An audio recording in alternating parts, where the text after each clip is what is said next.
오늘부터 새로운 모기지 규정이 적용됩니다.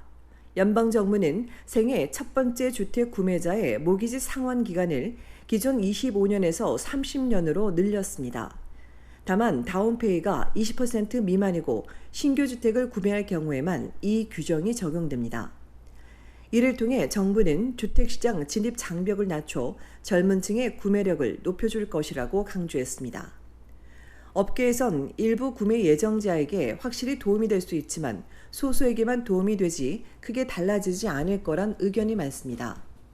50만 달러 몰기지의 경우 상환이 5년 더 늘어나면 한 달에 약 250달러를 줄일 수 있지만 결국 이자를 더 내야 한다는 겁니다.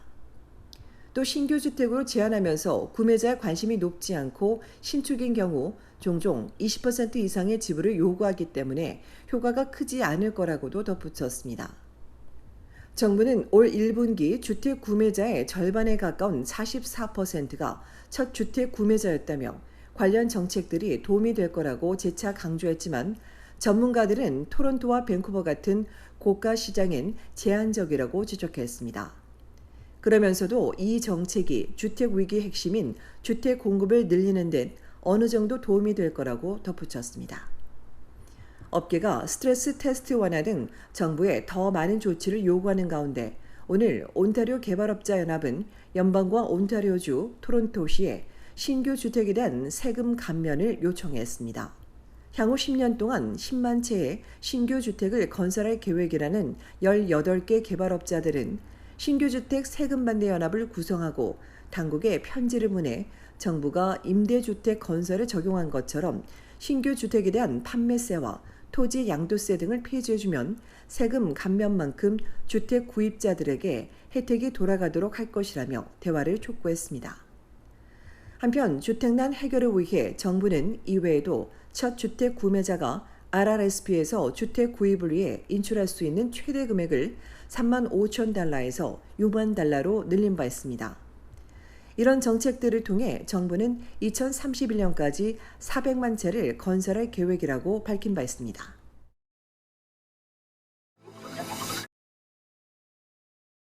100세 시대 고령층에게 암보다도 더 무서운 질환은 치매일 것입니다.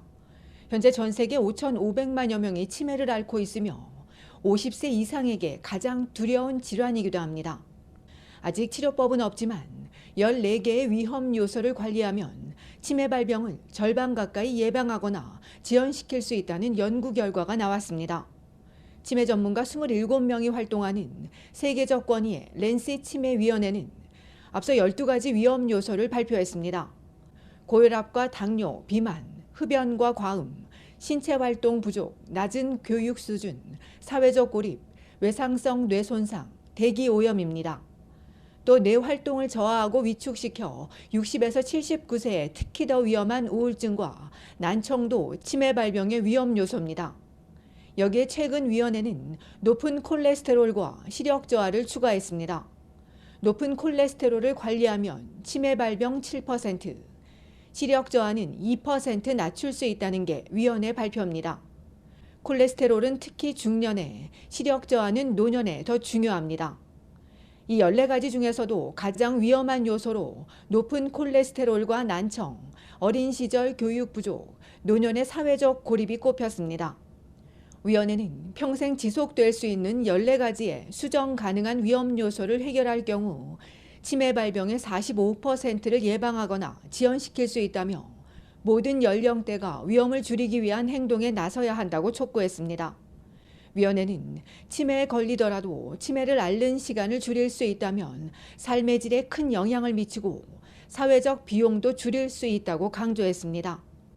규칙적인 운동 이외에 퍼즐 풀기와 새로운 언어 배우기, 독서와 쓰기, 악기 연주, 대화 나누기 등 인지 활동이 중요하고 인지에 자극을 주는 취미도 도움이 됩니다. 캐나다 건강정보연구소는 85세 이상 노인 4명 중 1명이 치매 진단을 받는다며 누구나 치매에 걸리는 건 아니라고 강조했습니다. 청력이나 시력 저하에 필요한 조치 등이 차이를 만들 수 있으며 건강한 생활 방식을 관리하는 데 도움을 주는 가정의 시스템이 중요하다고 덧붙였습니다.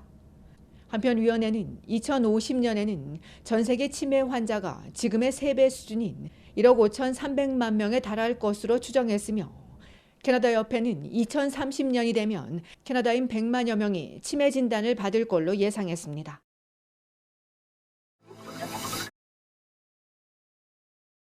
온타리오주 마캄 50대 여성 실종 사건과 관련해 경찰이 20대 남성을 2급 살인 혐의로 입건했습니다.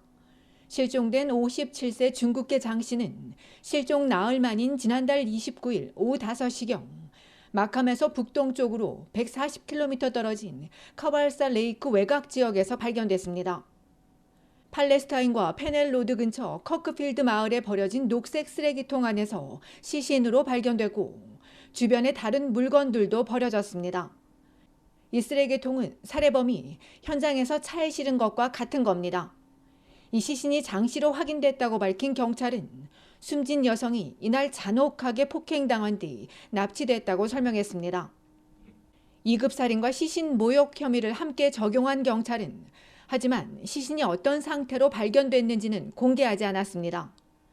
장 씨는 지난달 25일 아침 10시 40분경 마캄 우드바인 에비뉴와 스틸 케이스 로드에 있는 웰리스 센터에서 마지막으로 목격됐습니다. 이날 오후 장 씨가 집에 돌아오지 않자 가족이 실종 신고했습니다. 이후 수사에 나선 욕지역 경찰은 현장에서 목격된 용의자가 녹색 쓰레기통을 실은 흰색 포드밴을 타고 카왈사 레이크로 간 단서를 찾아내 수사 지역을 넓혔습니다. 그렇게 카왈사 레이크 주변을 수색하던 경찰은 지난 월요일 시신을 발견했습니다.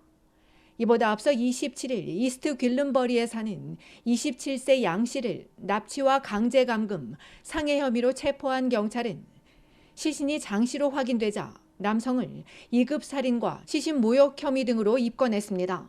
경찰은 장 씨의 사망 원인과 양 씨와 아는 사이였는지, 범행 동기는 무엇인지 등을 조사하고 있다고 전했습니다. 이어 사건 발생 당일 용의자 또는 용의 차량을 본 목격자들의 적극적인 제보를 요청했습니다. 한편 장 씨가 사라진 날 같은 건물에서 일하던 남성은 비명 소리를 들었다고 진술했습니다.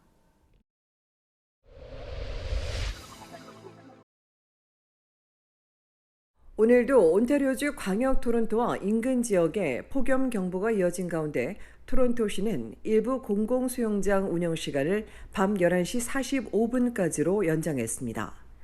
연방환경성에 따르면 오늘 낮 체감온도는 40도에 육박하고 밤에도 20도에서 22도를 기록했으며 내일도 습한 날씨가 이어져 체감온도가 38도까지 오르겠고 밤엔 뇌우 위험이 있다고 전했습니다.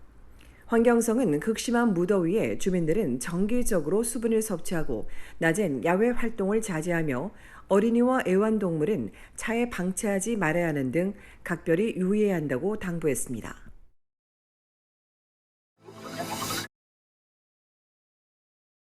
온타리오주 광역 토론토에서 테러를 준비한 이슬람 테러 단체 소속 부자가 검거됐습니다. 연방 경찰에 따르면 이슬람 국가 소속의 62세 남성과 이 남성의 26세 아들이 토론토 등에서 벌일 테러를 공모한 혐의로 지난 주말 리치몬드 일의 한 호텔에서 체포됐으며 현장 등에서 범행에 사용될 흉기 등도 압수했습니다. 이들 부자가 테러 공모뿐 아니라 다른 조직원의 활동을 지원한 것으로 알려진 가운데 연방 경찰은 신속한 검거 작전 덕분에 테러는 일어나지 않았다며 또 다른 테러 조직원과 계획에 대해서도 추가 조사를 벌이고 있다고 전했습니다.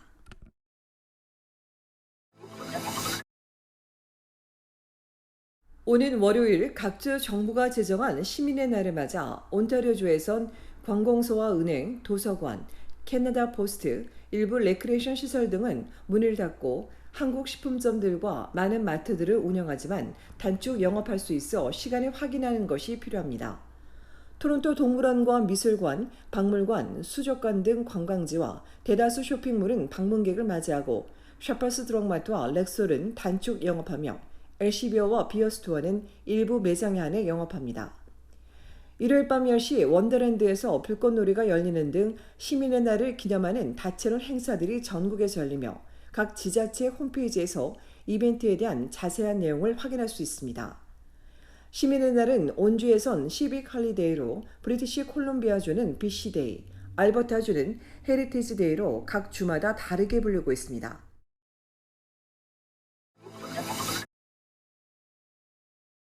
드론 염탐으로 승점 6점이 삭감된 캐나다 여자 축구 대표팀이 콜롬비아를 1대0으로 꺾고 8강에 진출했습니다. 지난 올림픽 디펜딩 챔피언인 캐나다는 조별리그 3연승으로 승점 9점을 받아야 했지만 FIFA 징계에 따라 6점이 삭감되며 승점 3점이 됐는데 그럼에도 골 득실에서 같은 승점인 콜롬비아를 앞서며 조 2위로 8강에 진출해 독일과 준결승 진출을 다투게 됐습니다. 앞서 캐나다 대표팀은 국제축구연맹이 내린 승점 6점 감점 징계에 대해 스포츠 중재재판소 심판위원회에 항소했으나 패소했습니다. 한편 올림픽 유도 여자 57kg급 결승에서 허미미를 꺾고 우승한 캐나다 대표팀 크리스타 대구치 소셜미디어에 일부 한국 누리꾼의 악성 댓글이 이어지자 대구치 선수는 모든 선수가 최선을 다하고 서로 존중한 만큼 팬들도 그러기를 바란다며 자제를 당부했습니다.